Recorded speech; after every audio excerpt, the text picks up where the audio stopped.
We are Michael Wood, a Ph.D. in police management and former sergeant with the Baltimore Police Department, and Ty Tate, a regular person like most of you, trying to make sense of the world we all live in. A world where what you don't know can hurt you. This is Wood and T on the POV.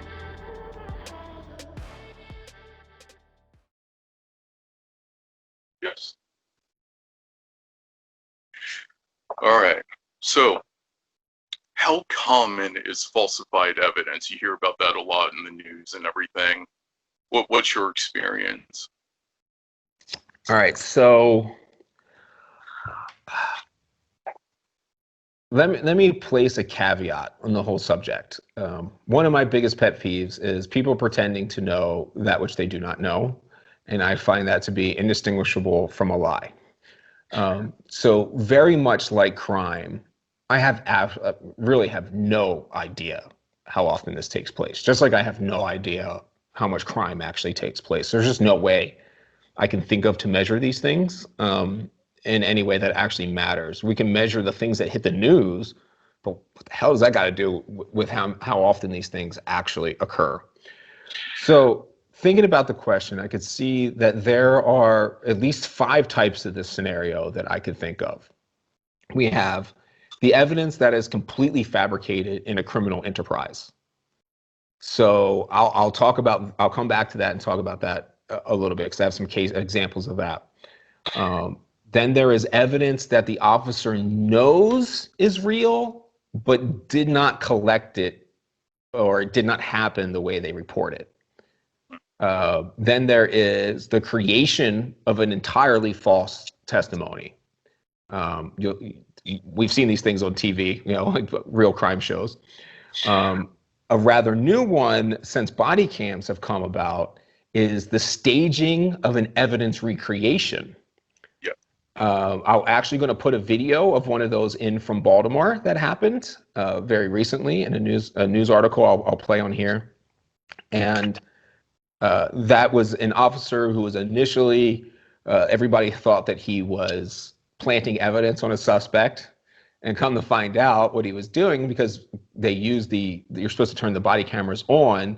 So he realized his case was weak because he didn't have his body camera on when he picked up the drugs. So he went and put the drugs back where he found them, and then turned his camera on and went and recreated like he was finding them for the first time. So that's a rather new one. And the 5th one is the one that I am very guilty of. It's not illegal and it's not against policy, and that's the non-admission of exculpatory evidence. Police have no requirement to tell you an answer that would get you out of trouble if you don't ask the question. So an example of this is, I'm going out of order, but whatever.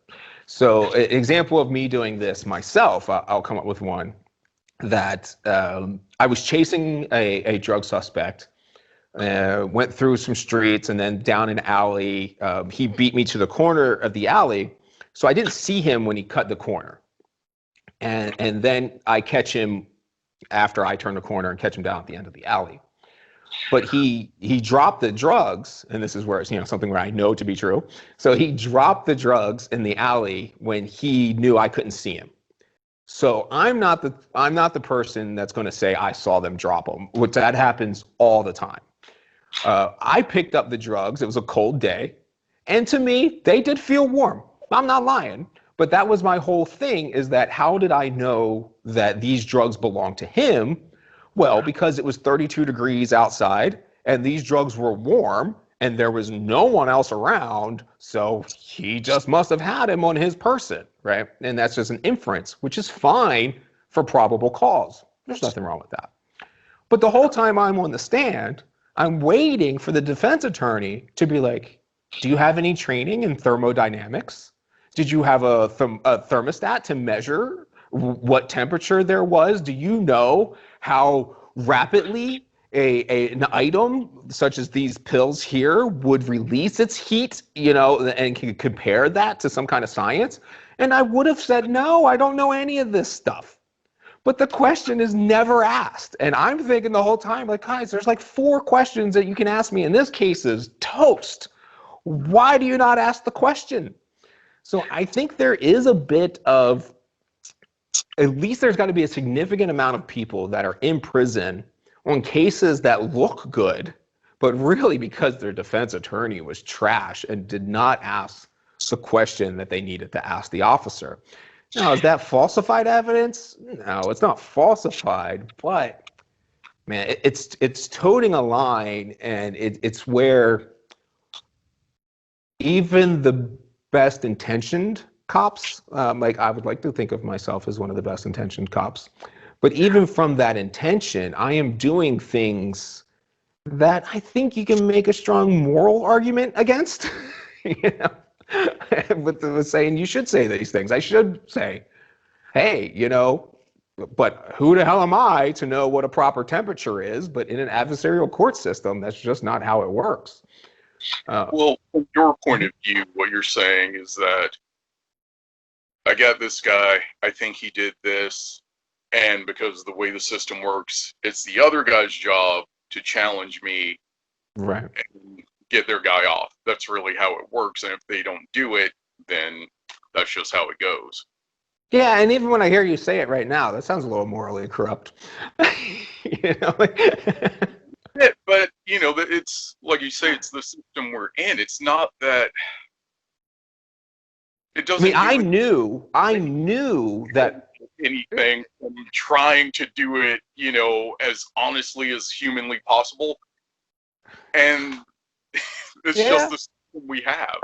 Yeah, I just think there's something there, though, personally, where I knew this did not meet beyond a reasonable doubt.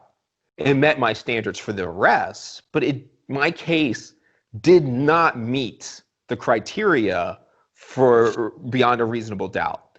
And that's what the judge and that's what the jury found. And the whole time I know that's just not true. So I don't know, maybe I'm being too hard on myself, but I certainly see something there. I think that's the way, I think you should be able to do it in a more, in a way that has more integrity. But the system does not want that. It punishes you if you're more honest, right? You're charged with, you have, in order to keep your job, you have to make these arrests. And then in order to get those arrests, you're having to do some morally questionable things. Yeah, I think so. You know, again, it's just like, is this a system we really want? And I would argue no, but I'm also going to argue I don't have a better plan. Same. I'm just like, this is the situation we're in. And so I want to jump back to the first one real quick that I was talking about, which is these intentional falsified evidence. And I think that's more where people are concerned about it. And when I talk about Baltimore being the same thing over and over, right now we are looking at just a Wikipedia entry for William King and Antonio Murray. These were the legendary officers when I was a rookie and young officer that the department talked about in the newspaper articles talked about as being like these examples of corruption and falsifying evidence and stuff. And I'm just going to read the first paragraph so you can get the idea. William King and Antonio Murray are 2 former Baltimore Police Department officers sentenced to a total of 454 years in prison after an FBI investigation in 2005. The conviction of King and Murray came about due to the Baltimore-based Stop Snitching campaign, in which the 2 officers were identified on videotape for being involved in drug dealing. Ironically, the case received help from drug dealers who testified that the 2 officers were involved in the use of robbery, extortion, excessive force against various dealers as a means of reselling the drugs for profit on the street. Former Police Commissioner Leonard Ham said that justice was served and that people like William King have no place in the Baltimore City Police Department and never will. Leonard Ham, for some reason, loved to refer to the Baltimore Police Department as the Baltimore City Police Department, which it is not, which is baffling when it comes from the head of the agency, but that's just a personal pet peeve there. So we can go into all the history of William King and Antonio Murray, but what I want to point out is that justice was served. And I keep trying to get people to understand that justice means creating a situation where this is less likely to happen again. Well, in recent news, and my arch rival in the Baltimore Police Department, literally, this situation couldn't be crazier. The guy was literally my arch rival. We came in through the academy together. He was also a Marine. And we had very different worldviews with the same level of aggression and confidence. So we went back and forth for years and years.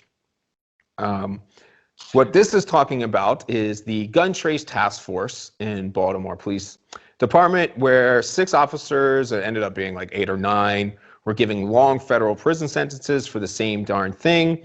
And they even set up an entire commission to report on this. And as I keep making the connection to, they made the same connection themselves. Now, I can't stand the writer of this article. His name is Justin Fenton. He works the crime role for the Baltimore Sun. And I'm going to tell you from personal experience, Justin Fenton will report things to you that are absolutely false. He will be confronted with that evidence and still continue to report something that is absolutely false. But I suppose that is pretty much the truth with all newspaper stuff and news in general. But recently they came out with the Gun Trace Task Force Commission. So a state commission was created to investigate the roots of the Gun Trace Task Force scandal, concluded that there were leadership failures at the highest level of the Baltimore Police Department, and also recommended changes to Maryland's Law Enforcement Officers' Bill of Rights. The Commission to Restore Trust in Policing's 184-page report found that while top Baltimore officials said integrity was paramount, the panel's investigation saw little evidence it was a true priority. They faulted the department for not taking serious steps to investigate the scandal once it burst into public view. Little things like that I have to comment on. Investigate the scandal once it got into public view. Why do the FBI is always the one that are catching local police departments when the local police department has a huge internal affairs division that's supposed to be dealing with these things and is supported by higher ups? But anyway, the commission finds that prior to the Gun Trace Task Force indictments and continuing through today, the BPD has underemphasized integrity and accountability. The report recommends that the police department resume random integrity stings on officers and institute ongoing drug tests and polygraphs. It also calls for an increased staffing in internal affairs by March and requiring aspiring top-level supervisors to spend at least 6 months in that unit. Internal affairs must become a value and integral part of the agency, not a pariah. It proposes a number of changes to the controversial Law Enforcement Officers' Bill of Rights, among them giving commissioners more power to fire or suspend officers, a change sought by Police Commissioner Michael Harrison, as well as more involvement in residents and public defenders' offices. All right, so a couple of things I want to go over there real quick. This has continued in Baltimore the entire time with no lessons learned whatsoever. And that when you put those 2 officers in prison for 454 years, it does nothing to stop the next group of officers from doing the exact same thing when they're in the exact same scenarios. Humans behave and respond per their incentives and disincentives. That's just the way we work. A couple of things here they talk about is the underemphasis of integrity and accountability, but it always seems to come down on the street officer. These are all things from command. And when I talk about whether you're Eric Gardner or you're talking about George Floyd, Derek Chauvin, according to the rules and regulations of the Minneapolis Police Department, did nothing wrong. And that means when you punish him and you lock him up, you are getting the exact opposite of justice. You are getting another officer, probably worse, being trained in the exact same way to do the exact same thing because you did not look for the actual source of the lack of integrity, which is command staff and politicians. One thing it talks about here is random integrity stings. They do random integrity stings. They just want more. But what are random integrity stings? using the criminal justice system to lock people up in the exact same setup way that we think is wrong when the cops do it to regular citizens. What else did they called for ongoing drug tests. There is no evidence that correlates an officer's drug use to their poor performance on the street. Zero. So why would we be doing things like that? Polygraphs. Polygraphs are inadmissible in court because they are complete hogwash. It is not a lie detector. A polygraph measures anxiety.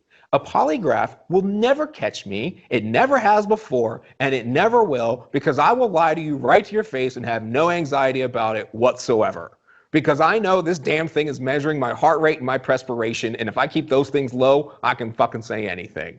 So why are you setting up a system that literally captures the people who are actually feeling guilty and lets go everyone that doesn't give a damn? So that doesn't make any sense to me. If you polygraph all police officers and you do this all throughout their career, you're going to end up with a bunch of people that are essentially psychopaths when it comes to the ability to lie. Cluster me in there if you want, but I'll beat that damn test every single time. And all it takes is training. If anyone goes on there and reads what a lie detector does, you can read how to do it yourself. I mean, I'll give you an example. It measures anxiety like heart rate, right? So if you feel real nervous intentionally on things where you're telling the truth about, and then you try to calm yourself when you lie, it all balances out. It isn't rocket science, okay? So those things don't work at all. And then, in a great Justin Fenton fashion for lying to the public repeatedly, I have confronted him personally on this issue, and you will see this around the nation all the time. Among them, giving police commissioners more power to fire or suspend officers, something that the Baltimore Police Commissioner said he needed more power to do. And then police commissioners all over the world say this time and time again. And right here, especially in Maryland, this is case law in Maryland. I will put the video up of the skateboard cop so everybody can watch that in the middle of this conversation. For what really happened, this is nothing but a cop getting on a little white kid for skating in the Inner Harbor and then taking the kid's skateboard from him. Okay, this is what happened. And this officer gets fired, but you can't fire a bunch of other officers. But anyway, so Salvatore Rivieri, he confronts this kid at the Inner Harbor, which is like the touristy location of Baltimore. The kid's skating, he confronts the kid, yells at him, and he ends up taking the kid's skateboard. And it doesn't really document any of this stuff. As I said, remember, it doesn't end up in an arrest. The odds of it being documented are fairly low. So they go through this whole thing. The commissioner fires him, and he ends up filing a suit saying that you can't fire for this minor violation. So the only violation he got called on was failure to file the report, right? Because he did fail to file the report. But let me confess, I failed to file a lot of reports. But anyway, so which tells you already, you can get any officer for failing to file a report at any, we're all going to not file certain reports. So they fire him, it goes to court, and the judge affirms that the firing for not filing a report is completely irrelevant, that it was the minor charge and it didn't have anything to do with the bigger picture, that the officer violated this is against the rules, and therefore the commissioner can fire him for breaking departmental rules. And then it got sent up to the Court of Appeals. The Court of Appeals affirmed the lower court's decision and locked into case law that a police commissioner or police chief in Maryland can fire any officer at any time immediately for any violation, as long as that violation has, they did their little bullshit investigation and found them guilty of the thing, which, not following a report, easy. I mean, there are so many. You could just not follow vehicle checkout procedures. I mean, there's just no way. It's like the traffic laws. There's no way to follow all of the rules. I used to joke that a police supervisor's job was figuring out which rules the supervisors would try to enforce that day and which rules the supervisors could ignore. And a successful day was guessing those things correctly, because you could not follow all the rules. It's impossible. I mean, just for examples, a permanent rank supervisor is supposed to be on the scene of any shooting. Well, what do we do when I've been the only permanent rank supervisor in the Eastern District and I've had 3 shootings at the exact same time? Guess what? I'm not at all 3 of them. This isn't rocket science. I'm one person. So you can easily fire me for not being at a Part 1 crime that occurred in my district when I was the only the only permanent rank permanent rank supervisor around. So, I mean, you could fire me 1,000 times over for this. You could fire any officer 1,000 times over for this stuff. So the court affirms that any officer in Maryland can be done this. Now, sure, that doesn't apply to Ohio, but when you are making the argument that your firing is right, also based off of a 2011 confirmed case in Maryland, where the Maryland Court of Special Appeals went ahead and affirmed this conviction, that is a very strong case to take to any other state for them to rule the same way and get it locked into their rules. But right here, you have the police department, the newspaper, and the entire activist community in cahoots in Baltimore that it's very difficult for a police commissioner to fire an officer. And it's nothing more difficult than a bullshit 2-day investigation and a signature on a line. This is a flat out lie that you can't fire officers for policy violations. So that's a bit of a side note, but it drives me insane that we act like you can't fire cops, and it's incredibly easy. Let me pause you right there, because yeah, you're right. You hear this over and over again, like, why doesn't so-and-so get fired? And everyone says like, oh, well, we can't, we have to go through all these hoops to do it. And you're just explaining to everybody that that's not true at all. It's not remotely true. So can you say we go contractually, the union put into their contracts that you have to have a 10-day waiting period or 10-day thing for whatever, investigation or something like that? You can say that all you want. Okay, you violated a employee contract in the investigation of a criminal offense. Do you know how far that civil suit's going to go? It ain't going to go far at all. I promise you. That is dismissed immediately. That's why none of this has ever happened. It's never been held up. You can fire a cop if you're the police commissioner, and by thus, usually the mayor or whatever who's in charge of them. You can fire a police officer at any point in time as long as there's a single policy violation, which is, everything. There are policy rules like all evidence has to be submitted to evidence control within an hour. That's obviously going to be broken over and over and over and over again. So there's just all these policies. It's complete bullshit that you can't fire a cop. Complete. And so for all these guys falsifying evidence, man, I don't think it's hard to catch any of these people. I think you could easily eliminate these people from your police department if you wanted to. One incident where somebody goes to internal affairs, and maybe you can even say 3. We'll say 3 incidents where somebody goes to internal affairs and complains about the way an officer treated them, and then you see they either didn't follow all the proper reports, they didn't respond to something, or whatever. Your cameras, you're going to be able to find these things time and time again, and you can immediately fire those officers. So it's just really not hard when it comes to personnel. Like, I'm not a fan of putting criminal charges on them, but to get them out of your police department, cake. So maybe we should put a 6th category: falsified evidence. All the goddamn lying police chiefs, commissioners, and governors who say you can't enforce rules upon officers. That should be our 6th category. And that's all I got on that one. I'm going to play the videos, and I'm going to add videos into it.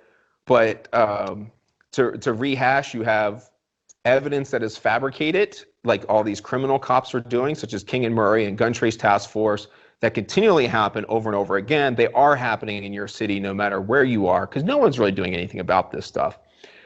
Evidence that the officer knows is real, but they did not collect it in the way they report it, or it did not happen the way they report it. These are the blatant ones where the guy cuts around the corner and the officer says they saw them drop it.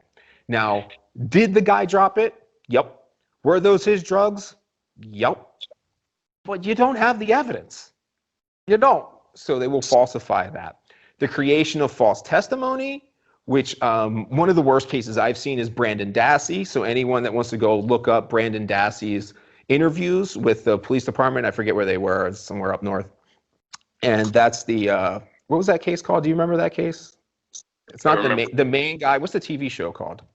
To create a murder or something. That's it. Something like that. Make a murderer. To make a murderer.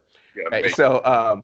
So in that, he's not the main character, but Brandon Dassey is the accomplice in this. And when you watch these videotapes of his interviews, this kid is mentally deficient and is just trying to say what the cops want him to say because they say he can go home once he does. Yeah. And the whole thing is clear that this kid has nothing to do with anything, and he's literally fishing for not literally, figuratively fishing for what the cops are looking for so that he can make them happy and then he can go home. And the whole time they're feeding him what they want is the thing that will make him sound guilty. And the kid is still in prison because of this creation of a false testimony that we can all watch happen right in front of our eyes. We have the body camera. Sorry, go ahead. It's like the case of the kids from Central Park, or the case of the guys, a bunch of sailors out of Norfolk. I think they were called like the Norfolk 5 or 6. But it's the same sort of thing. Like, we feed you the information so that you can regurgitate it and implicate yourself, because I told you, if you tell me this, I'll let you go. Right. Yeah, and that's one thing, is that cops can lie. It's illegal for cops to lie to you and say, if you say this, you'll go home. There's nothing illegal about a cop doing that. I would be remiss if I didn't push back on the Central Park thing. I do not believe they are innocent at all. So that's just a separate side note that I just, to stay up on my words, I find the Central Park Five are not an example of innocent people being manipulated. Though I know it's presented that way a lot in the public. If anyone wants to go get into the case files, the testimony of them is publicly available. And if you watch a documentary or something, they will present it in a light that these kids are being manipulated into saying what they're saying. But if you watch those videos, I'm telling you, those kids are not being manipulated. They are outright just saying it, and the cop isn't really even doing much. The cops in those situations, in that case, did my favorite interviewing technique, which is pretty much the only interview technique that I ever did, which was this.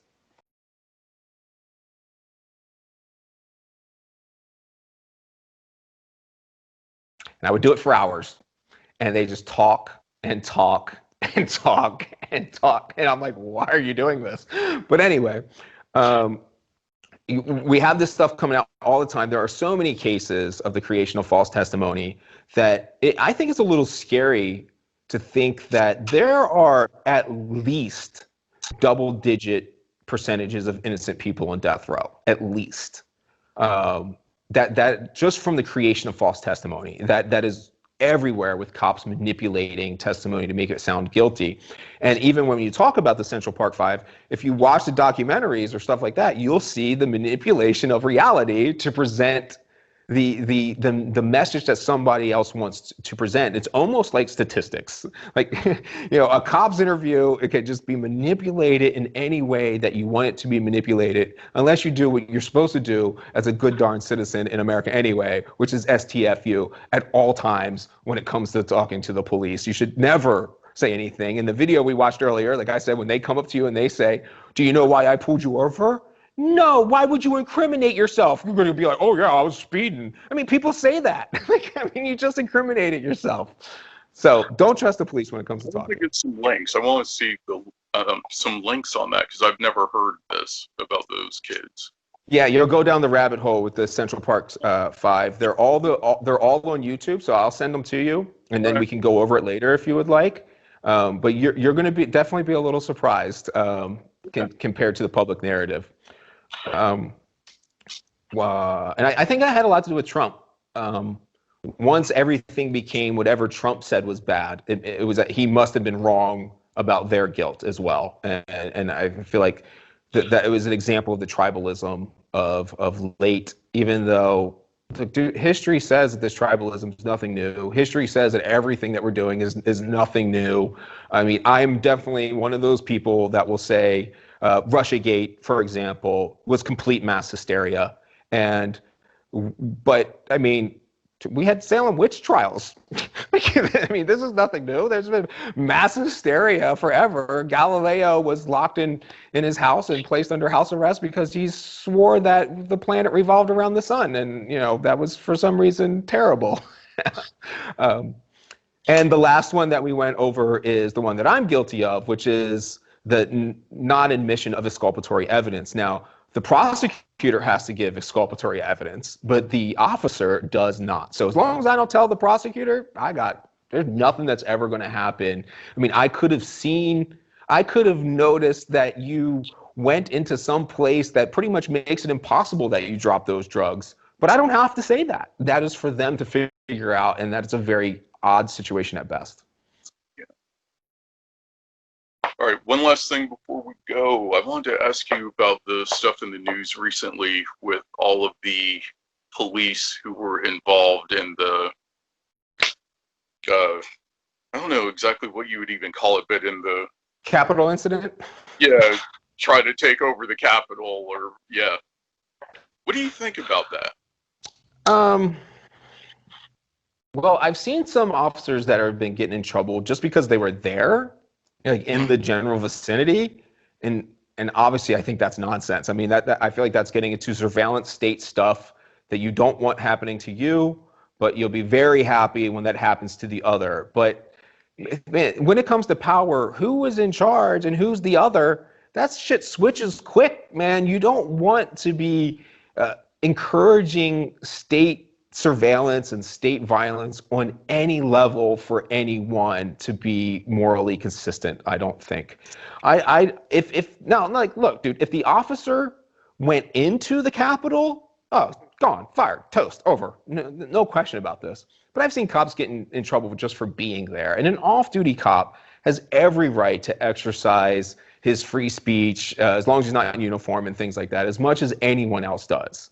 So I'm not comfortable with that at all, and I'm not comfortable with the fact that we're going after police officers for participating in things that politicians have been doing for 4 years straight. Politicians have been, I mean, what's her name? Lori Lightfoot in Chicago was leading a protest that turned violent at the end. She was literally leading it. So, I mean, I wish we could find some way to really institute that all rules must be issued at a point where they could be applicable to you. So I forget what that philosophy is called, but if you're going to issue any law or want any action from the government, you should always view yourself as the person that the government action is happening to. You can't know that you're the one that's in charge, because once you have all the power, power corrupts, and ultimate power corrupts ultimately. That's not a colloquialism. We have seen that happen over and over and over again. And I feel like the state is always being used and supported in its violence whenever it coincides with our tribal narrative. And I just want those things to really stop, whether you're on the police or the other side. I mean, this has been a long thing of my career where, and definitely one of my disappointments, that when I tried to speak to, let's just say, white America that didn't understand like inner city Black America, I was saying Black Lives Matter, look at this, and try to have empathy for these people and their plight.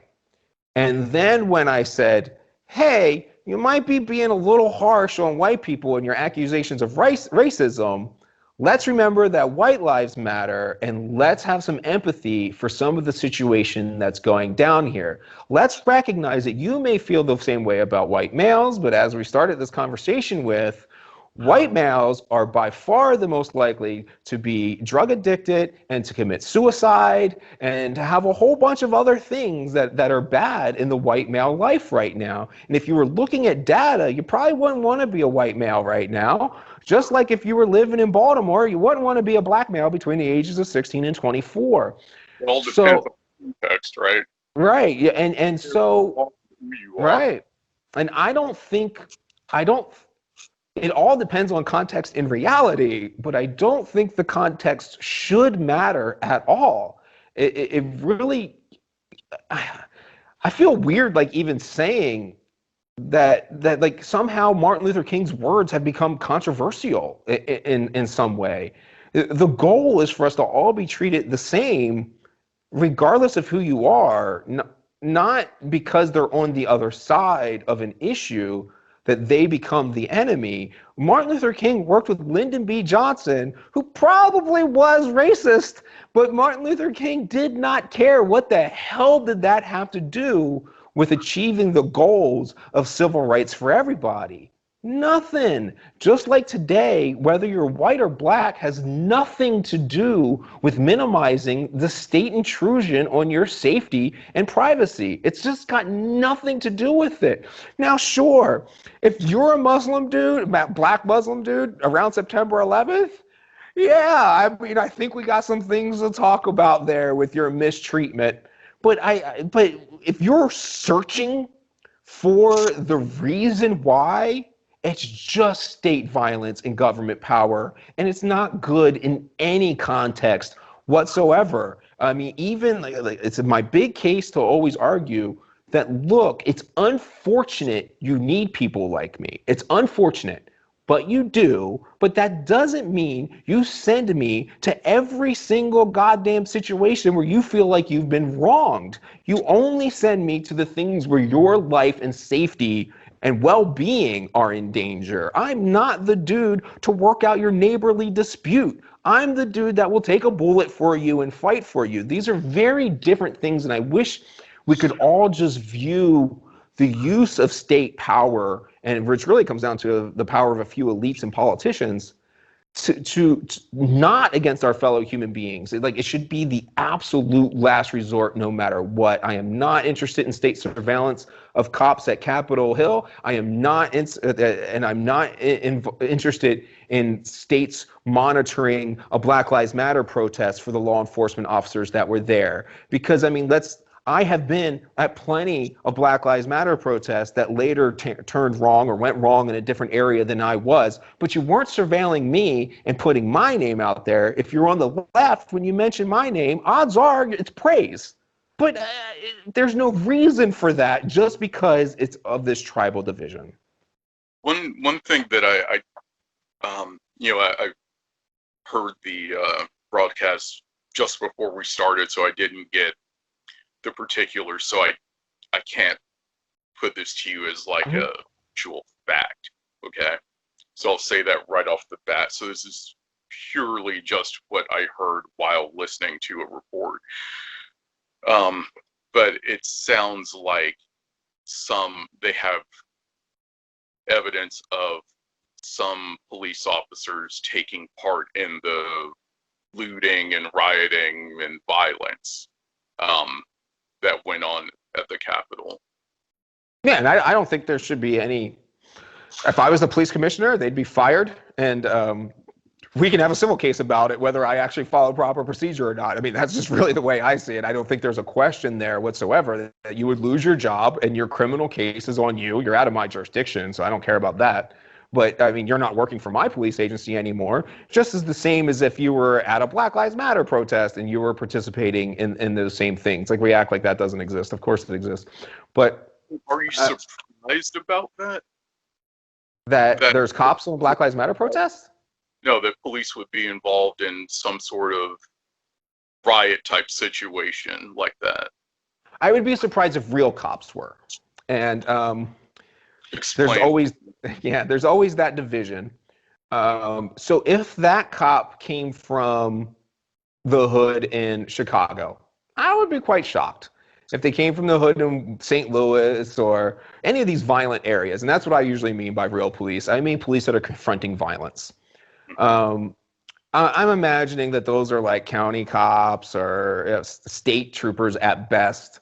Um, I don't think that typically your cops that are exposed to real tragedy frequently are predisposed to take those kind of positions on one way or the other. They just don't get caught up in public narratives.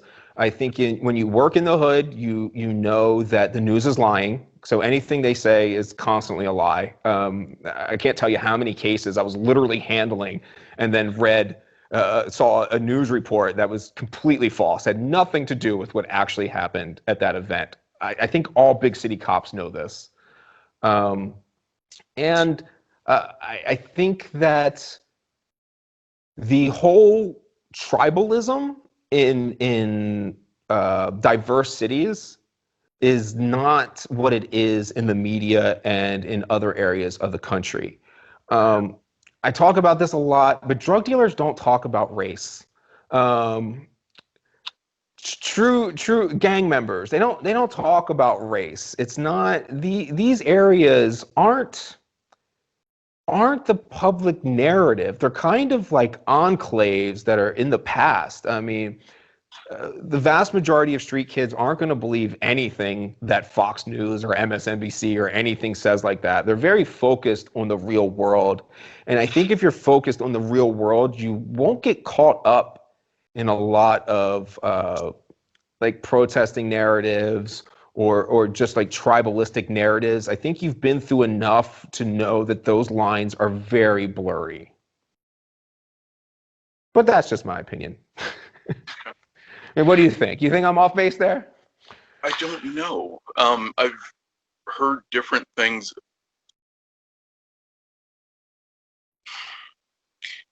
And so from what I've read, in addition to my personal experience, what you're saying is familiar and makes sense.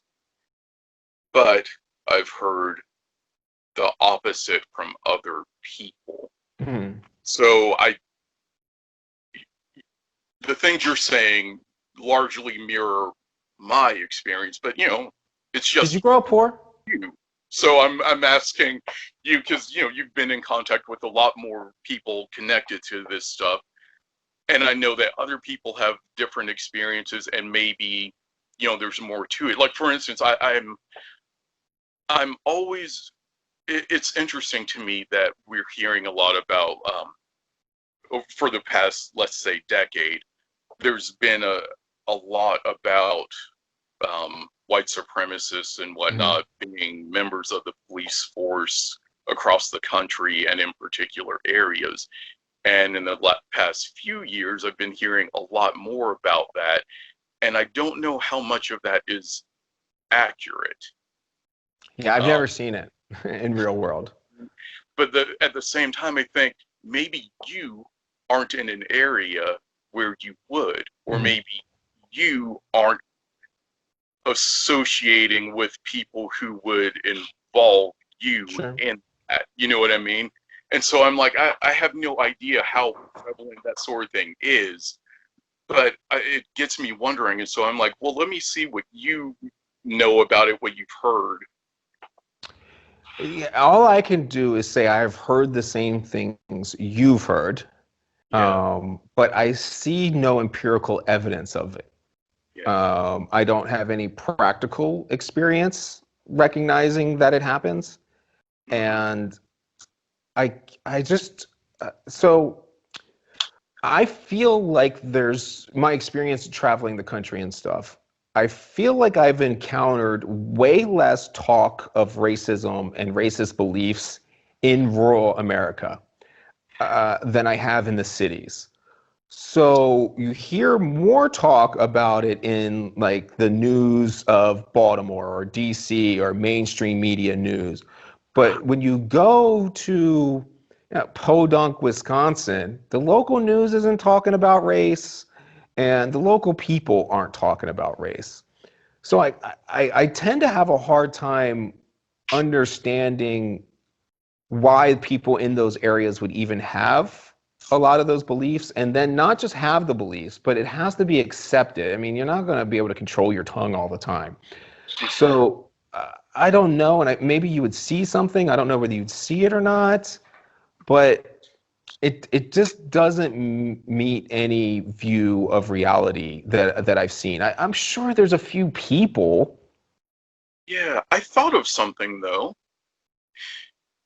If, regardless of what we're talking about, right? It could be anything, but if in my area we all think similarly about whatever the thing is, Yeah, not going to talk about it, right? right? We all agree, so why are we talking about the sky being blue? Right. That could be going on. Again, I mean, there's no way to really know without those people coming out and saying, oh yeah, we are talking about this and that. I understand that, but yeah, I thought that might be the only reason that you don't hear about it in some of the areas you were mentioning, because there's nothing to talk about. We're all more or less on the same page. Yeah, But I think that makes sense. Yeah, well, that totally makes sense, obviously. But you would think that if you didn't like black people, you would at least complain about them and get like that like, oh yeah, they are bad. You want confirmation, Like, I mean, people usually want confirmation about those things. yeah, And I mean, whether it's white, black, Asian, whatever, I have not really experienced racism from anybody. I see it in these activists, but they're just like, that's just like noise. They're not even pointing to anything that actually happened, or they don't point to any story of something that they have actual knowledge about. It's like this preconceived narrative that I must be failing because the system's against me. So like that's what I usually see. So like even when white people start getting racist, what is it usually? Like all these immigrants and these black guys are taking our jobs or something like that. Like they feel wronged, so they develop that othering, but I don't. you hear exactly the same stuff from those people. It's Right. bizarre. You're saying the exact same thing, just about a different folks. Right. So Hear yourself. when I see a variable, I like to look at life through the terms of algebra. So when I see a variable that is on all sides of the equation, you eliminate it. It's not the thing that is critical, and the thing that you're looking for is what you can isolate. You can't solve for x without isolating x as a variable. Then you can infer what x is, because that's what you're saying. 2 plus x equals 5. Well, you must take the 2 out, subtract it from the 5, you end up with a 3, and you go, well, x must be 3. This must be what is happening. So you never x is never going to show 3. You have to eliminate everything else and then infer it from that. And almost every time I've started to infer to look for the inference and isolate the variable, I have almost never seen racism. I literally can't think, even through history, I can't think of an actual time when it was racism.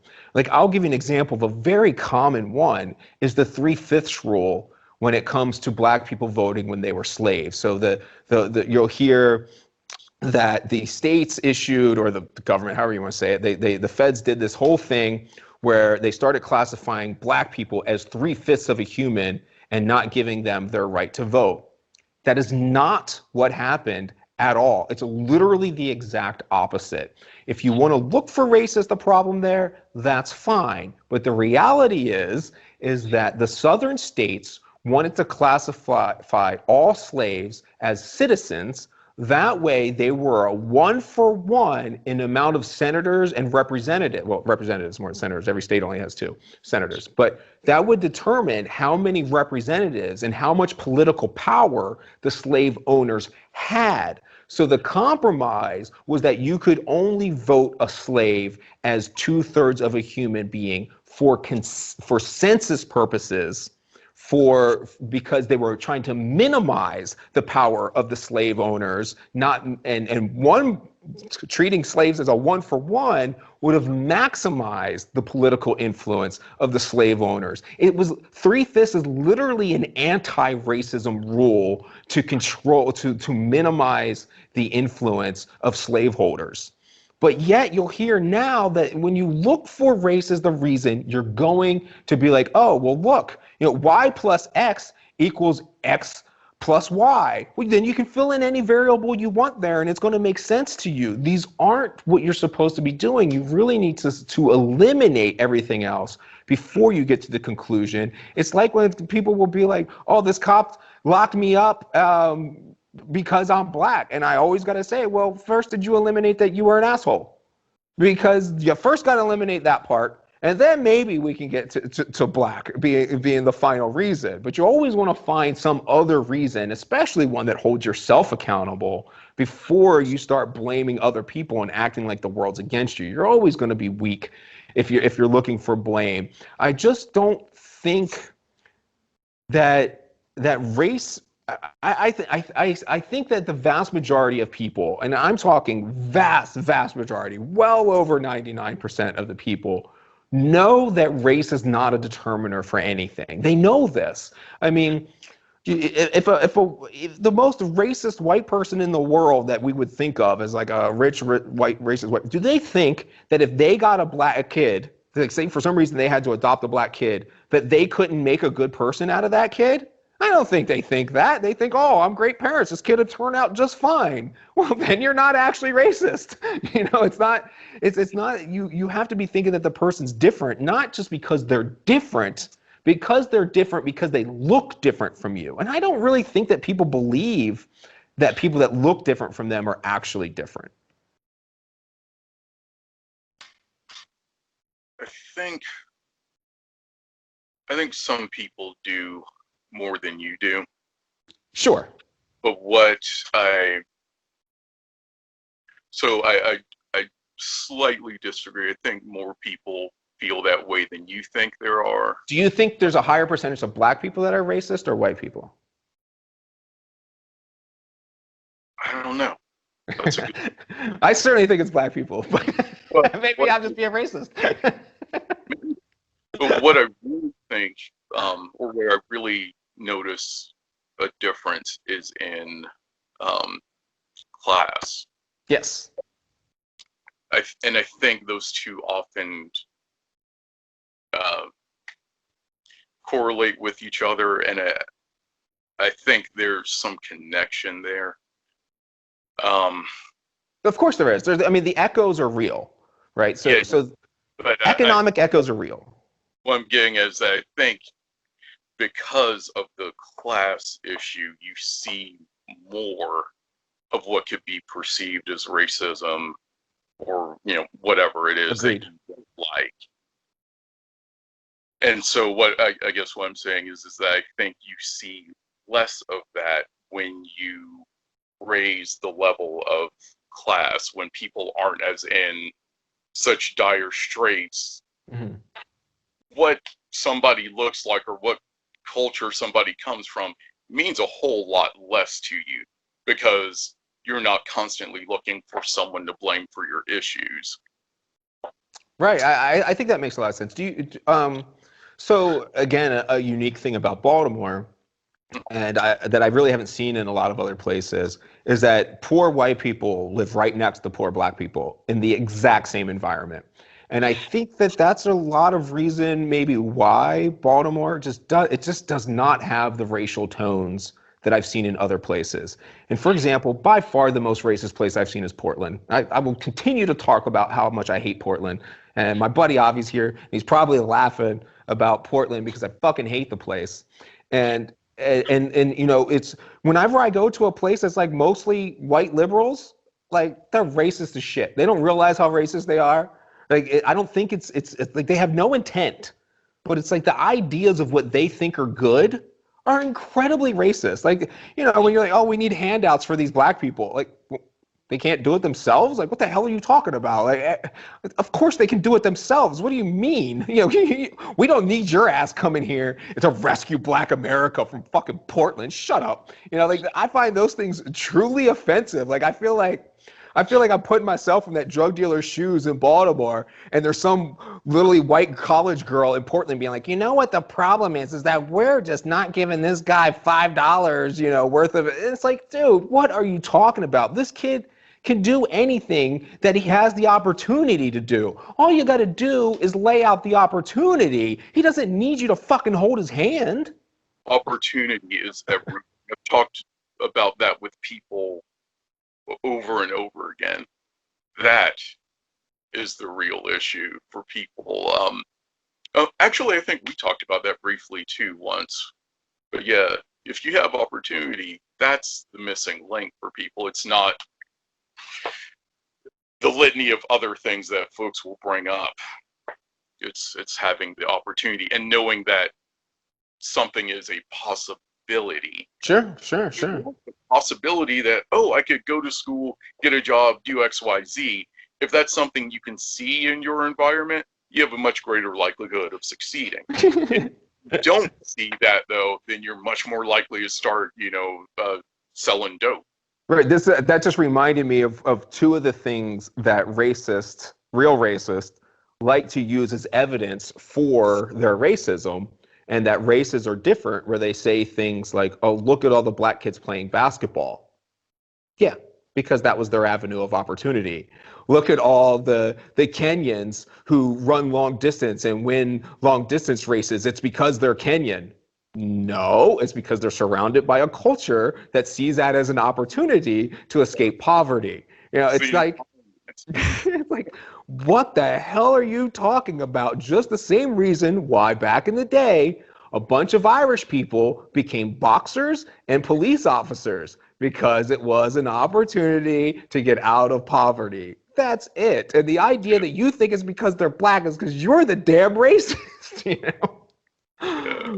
But anyway, yeah, I mean, I see class, I see, environment is extremely, I mean, I don't care whether you're who you are. If you're born in the projects in West Baltimore, your hopes are low. It's just the reality of it. It has nothing to do with who you are. And I really think that in places like Baltimore, where if you told that kid on the corner slinging drugs, that the white kid down the street 4 blocks in Pigtown slinging drugs on the corner has some kind of advantage over him, he would laugh. He would think what you were saying was pretty damn funny. And if he got locked up with that other drug dealer that was in 4 blocks away, they would be on the same team and I would be the other. It would have nothing to do with, I feel like anywhere the real world exists, the combat in the military, policing in the hood, anywhere where the real world exists, no one's fucking talking about race. It's like you can only be extremely privileged to start talking about race as a cause of something. Privilege to be able to talk about that. Really, it's a luxury. Right. That's what I feel like entirely. Yeah. I need to take a screenshot of you looking up there into space, because that was like a total thinking man. You were like, I'm gonna pull that from my thumbnail, I think, after all. Okay. No, not doing that. All right. So any last ones before we head out of here? No, man, think that's good. My phone's about to die anyway, but yeah, I'm proud of myself. I made it through. I'm not too exhausted. I've made up my mind, like, I can do this. I'm tired of like putting stuff off because I don't feel great. And most times I'm all right, but sometimes it kind of gets to me, and I'm like, oh God, I don't want to do. And I was like, you know what? I enjoy doing this stuff, and actually felt pretty good when I got up today. So I'm really glad I did it. Well, I'm glad you did it too. That's another topic for another day. That would just be opinion oriented, but I get very frustrated about how people think they understand health and the human body. And I'm always like, do you understand how many things are just like completely unknown and we have like no solutions for whatsoever, and they're almost individualized? And, there are people that experience tons of pain and chronic fatigue, which we have no understanding of whatsoever. And then people will be like, oh, you could just, just take this vaccine. It'll be fine. Oh, fuck no. It might be fine for you. What the hell's that got to do with me? We're all these unique individuals with unique problems. Swear to God, when this stuff started happening, my wife and I, our family, we were just like, oh God, this could literally just kill us like that. Mm-hmm. Because of other shit going on. So yeah, but like everything's been fine for us, which has been awesome. And we've actually, we go out here and there to get stuff or whatever, and it's been surprisingly good. A good situation. But yeah, folks, they don't understand. They have no clue. And the thing we get a lot is,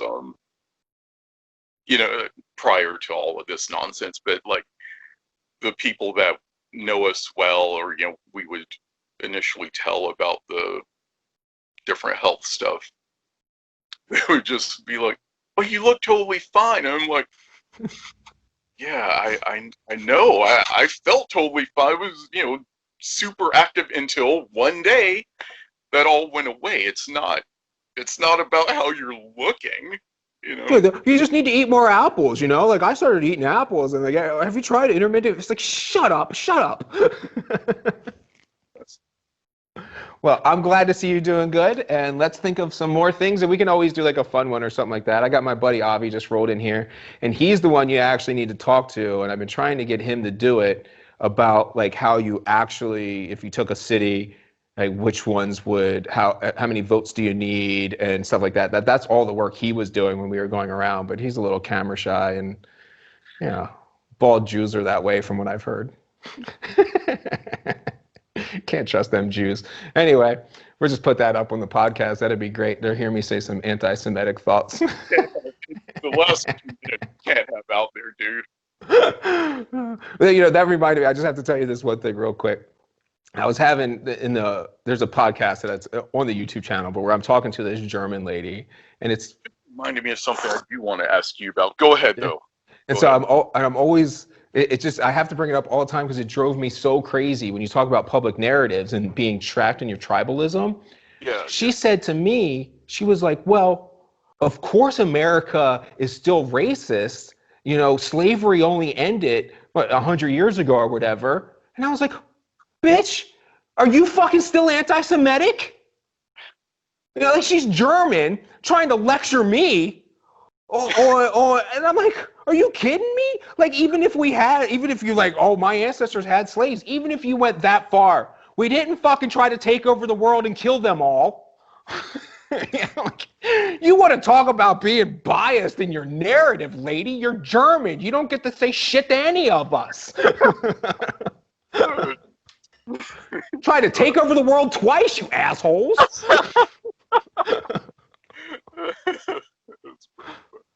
I want to ask you, you just reminded me, so this will show you two things. Well, one, obviously, is my question, but two, it'll also show you, like, how out of touch with, like, popular culture I am. So, I want to ask you, what happened with what is your issue with the guy Jimmy Dore? That's the question. That shows you how out of touch I am. Is I only know who he is because you've been on his show, and I've seen the guy that I told you about that I enjoy his work, Chris Hedges, on his show.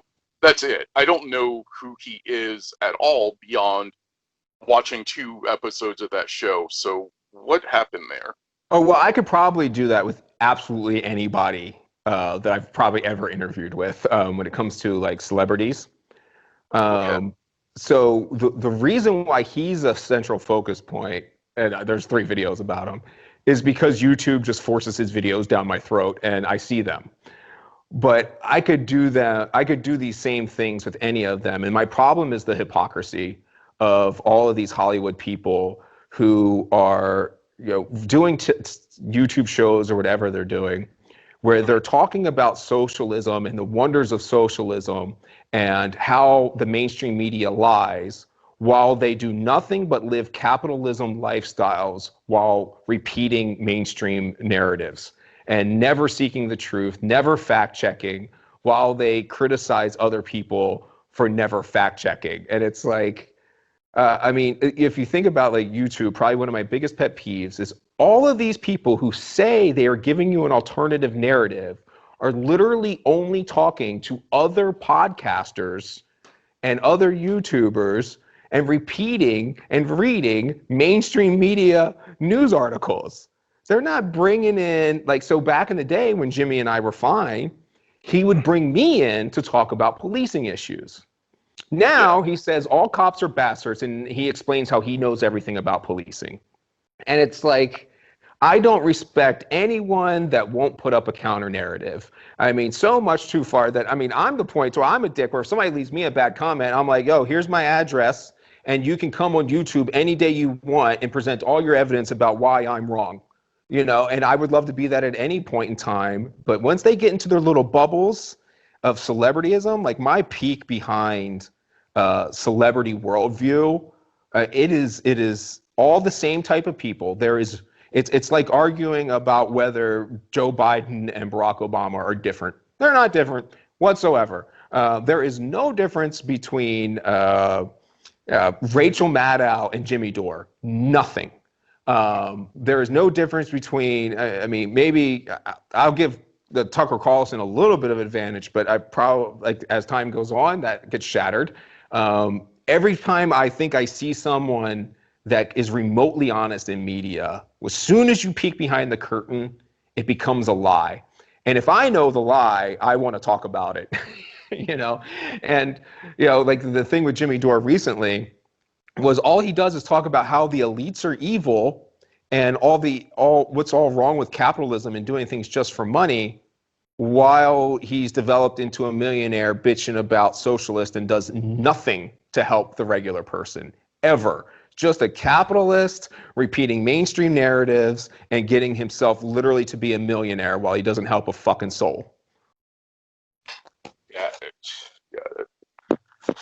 And if you're going to be Bill Gates, or you're going to be Elon Musk, or that's a better one. If you're going to be Jeff Bezos and you're going to say, look, I've worked my balls off my entire life. I built this thing from scratch. Fuck you, it's my money.